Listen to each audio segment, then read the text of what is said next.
Amis, si on partait un peu se promener sur les grèves, hein, dans la baie du Mont-Saint-Michel avec Mélinda. Exactement, prendre le grand air. Alors, dans la baie du Mont-Saint-Michel, il y a évidemment la merveille que l'on ne présente plus. Et juste à côté, il y a Tomblaine. Si l'un est mondialement connu, l'autre est tristement ignoré. Alors, je vous propose d'y remédier et de partir ensemble à la découverte de Tomblaine, le frère maudit.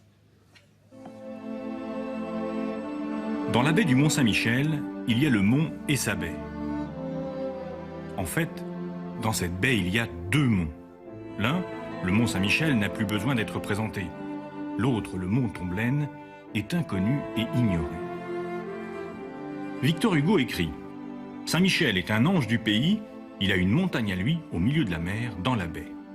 Il passe pour avoir fait tomber le démon et l'avoir enterré sous une autre montagne, non loin de là, que l'on appelle Tomblaine. Tomblaine, la tombe de Belzébuth. »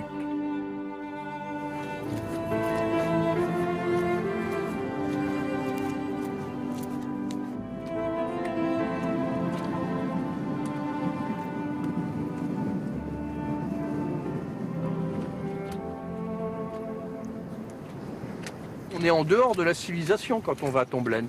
On va dans un autre monde, hein, une autre dimension, je dirais. Imaginez ici qu'au Moyen-Âge, vous aviez une ville, une forteresse, une église. Hein. Donc c'est pas un simple petit rocher, ça a été aussi un lieu de vie.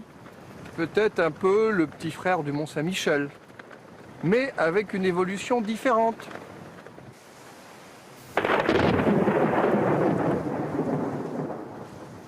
Tomblaine garde sûrement dans ses profondeurs des marques de son passé, mais l'homme ne s'est jamais risqué à les déterrer.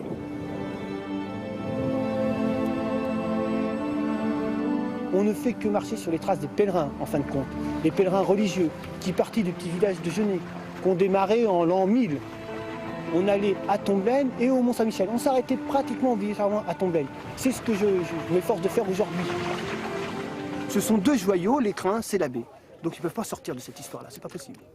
Moi j'aime Tomblaine parce que c'était un laisser pour compte. Et puis il est peut-être plus proche humainement. Il y a eu des petites aventures, des petites choses comme ça. Bon, bah, c'est plus proche de nous, plus proche de la vie locale.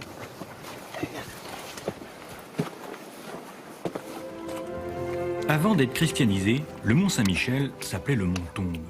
Tomblaine viendrait de Tombelena, petite tombe.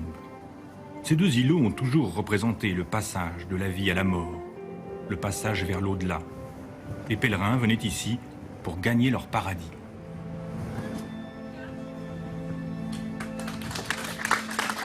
C'est facilement accessible, Tomblaine? Alors, c'est accessible Tomblaine. Vous avez vu ces jolies images? C'est signé Roland Thépaut.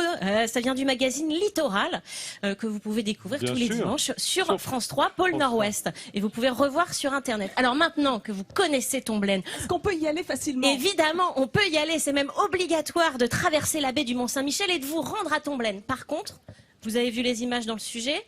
Il y a des courants importants, des sables mouvants. C'est dangereux la traversée de la baie. Je sais pas si vous avez. Voilà, faut y aller avec un guide. Vous avez déjà eu l'occasion d'y aller? Non, jamais. Bon bah alors cet été, on y va. Avec toi. Exactement, on y va. Avec un guide. Alors pour suivre, avec un guide spécialisé, c'est très important. Pour ce faire, c'est tout simple. Vous allez en face du Mont-Saint-Michel à Genêt, à la maison des guides des chemins de la baie, où il y a plusieurs départs par jour en fonction des marées, car bien évidemment, nous sommes obligés de nous caler sur les exigences de Dame Nature. Voilà, mais c'est vraiment une superbe sortie à faire en famille. On remonte son pantalon, on y va pieds nus, on se balade, on rigole, on chante, on danse. C'est vraiment la bah dis donc, ça c'est un programme, voilà. Mélinda. Et c'est une façon un peu plus originale, bien de découvrir la baie du Mont-Saint-Michel. Eh ben on va le faire. On va le faire avec le pantalon relevé. Ou carrément relevé même, hein, d'ailleurs. Voilà, avec Bruno d'ailleurs. Nous gênons pas, bien entendu.